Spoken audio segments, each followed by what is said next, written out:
उज्जैन में मुख्यमंत्री डॉक्टर मोहन यादव ने तिलकेश्वर गौशाला में तिलकेश्वर भगवान का पूजन किया और गौ सेवा की। इस दौरान उन्होंने गायों को चारा और खली अपने हाथों से खिलाई। वहीं मुख्यमंत्री ने एक गाय के बछड़े को गोद में उठाकर दुलार भी किया। सीएम ने गौशाला में तकरीबन 1 घंटा बिताया। उन्होंने गायों के लिए 56 भोग लगाकर गोवर्धन पूजन भी की। बोले तिलकेश्वर महादेव की।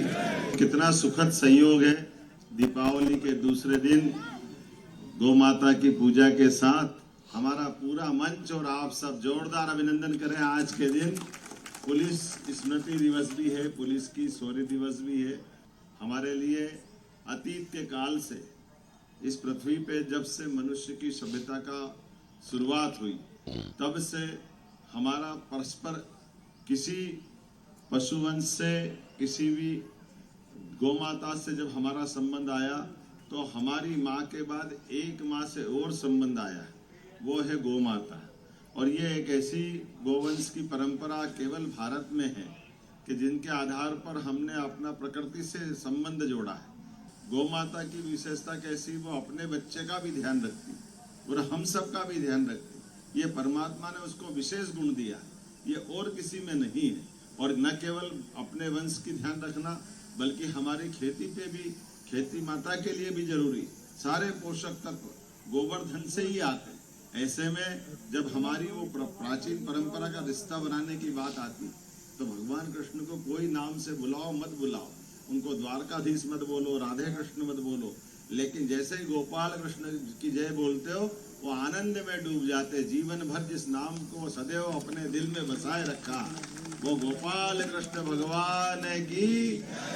लेकिन हमने अपने कई सारे इतिहास के ऐसे उदाहरण हैं, बड़े से बड़े खिलाड़ियों के लिए।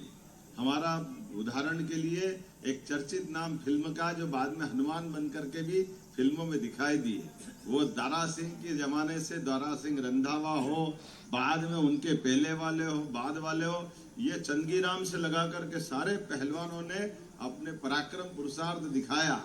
तो केवल दूध के गोवंश माता का जो आनंद लिया है, दूध दही घी, उसका जो आनंद, और घी को पचाने के लिए आज भी हमारे लिए दुनिया के अंदर भारत का और बाकी देशों की प्रगति ढूंढना हो, तो केवल यहीं से मालूम पड़ जाएगी कि भारत के लोग की उन्नत अवस्था एक एक उनके अपने खाद्य पदार्थ से भी दिखाई देती है। हम प्रोटीन दाल के साथ घी डालकर आनंद लेते हैं, इसलिए आयुर्वेद में तो घी से इलाज है, लेकिन दुनिया में वो मक्खन रख करके रोटी पे लगवा करके खत्म कर देते हैं। उनको ये मालूम ही नहीं कि मक्खन गर्म करो तो घी भी बनता है। ये एक अलग दुनिया है।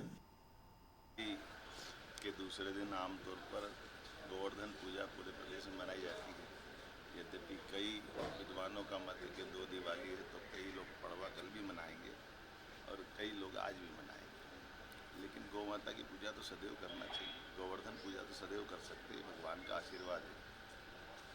मध्य प्रदेश कृषि प्रधान प्रदेश है, स्वाभाविक रूप से हम सबकी भावना भी जुड़ी, और ये हमारे प्राचीन काल से नैसर्गिक रूप से खेती करने के लिए, खेती करने के साथ साथ पशुपालन के साथ में गोवर्धन की जो महत्ता है, वो जैविक खेती, प्राकृतिक खेती सभी में उपयोगी होता है। ऐसे में दूध उत्पादन को बढ़ावा देने के लिए भी हमारी सरकार पशुपालन को बढ़ावा दे रही, ताकि किसानों की आर्थिक स्थिति और समृद्ध हो।